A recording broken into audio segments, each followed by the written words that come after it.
Good afternoon everyone. Today we are going to take demo of one of the practicals in NDDS. So here we go with the solid dispersion development by melt method. Right. So solid dispersion, why we make solid dispersion? Basically it's a combined form of polymer as well as drug. That means drug, here you can see I have made one picture that represent the polymer and drug API molecule in a form of particle, where the API is dispersed all over the polymer matrix. That should be inert. Polymer should be inert.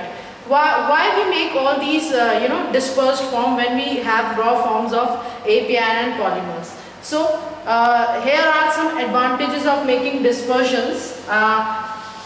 First one is it may increase solubility profiles of the drug. When we make dispersed form, it increases solubility profiles of drug, and as well as it increases the stability of the dosage form of the system when we use dispersed solid particles in the formulation to make further formulations. Then it is based on various literatures, it is found that stability has been enhanced, improved dissolution profile in rate. Right. So in some cases, why we are making or why we are converting solid dispersion, because it enhances the dissolution rate in some cases. Right. And as also sustained or modified release of drug can be achieved using these solid dispersions. So here we will make dispersions through melt method, but some other methods are also available to make dispersions like solvent evaporation, diffusion. Likewise various methods are available, but now we will try to prepare solid dispersion through melt method. I will show the demonstration now.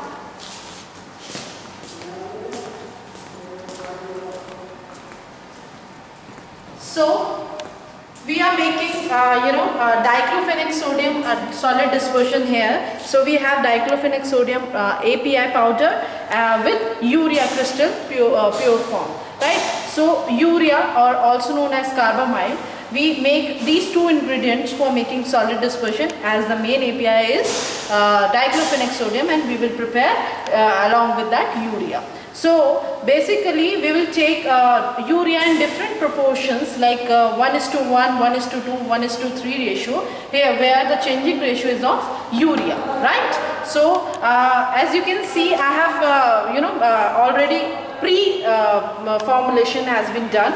So here I have taken 1:3 ratio of urea and your diclofenac sodium. So one ratio is for diclofenac and another 3 ratio is for urea. For example, if I take 1 gram of diclofenac, then I will take 3 grams of urea. That means 1:3. This is, I have already told you that we will be preparing solid dispersion through melt method. So in this we will use this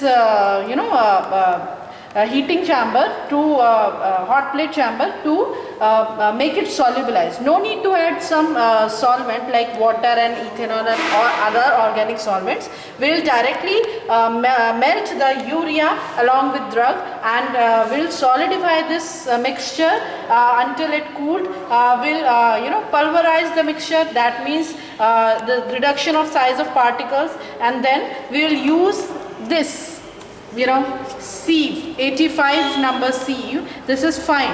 As we decrease the number, the coarse or particle size, mesh size will get increased. So after drying this mixture, I will put this dried form.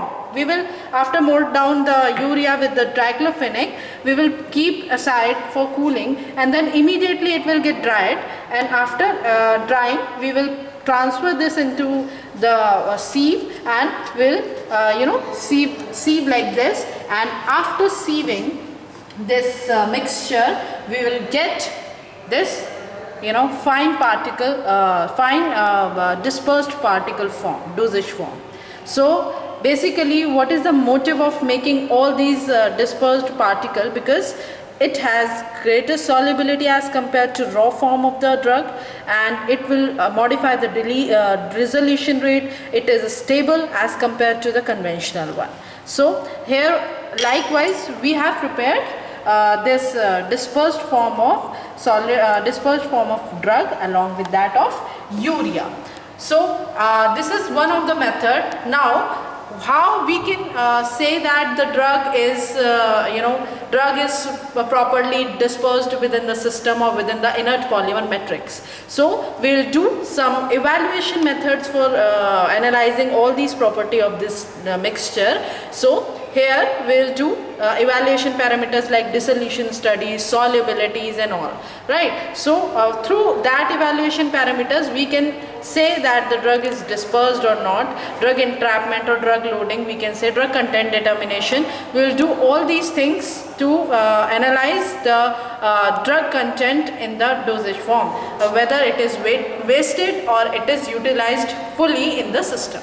So in next slide we will do the evaluation. Once again I'll show you how to weigh this ingredients urea and diclofenac in a ratio, different ratio, 1:1, 1:2 and 1:3, and then we'll keep it on heating mantle or this equipment, heater mantle. Then it will get melted.